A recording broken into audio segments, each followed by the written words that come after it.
Objection handling.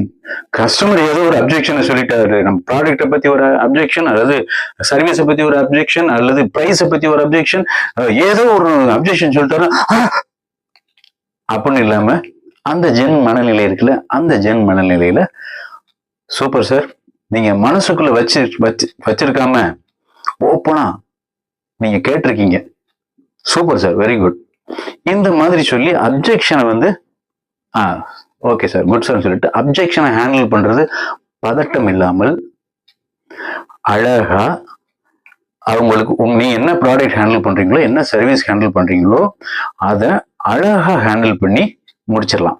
அதே இது பதட்டமோ அல்லது கோபமோ எரிச்சலோ அந்த மாதிரி நெகட்டிவ் சென்சஸை நீங்க இங்க பிரதிபலிச்சீங்கன்னா அங்க வந்து இதாகாது. அங்க ஒரு அப்ரிசியேஷன் கொடுங்க. சார், நீங்க கேள்வி கேட்டதுக்கு ரொம்ப நன்றி, நீங்க ஓப்பனா மனம் திறந்து இப்படி கேட்டிருக்கீங்க, சூப்பர் சார், அதுக்குரிய பதிலை சொல்லுகிறேன் அப்படின்னு ஆரம்பிங்க. ஹாப்பி சேல்ஸ், விற்பனை உயரட்டும்.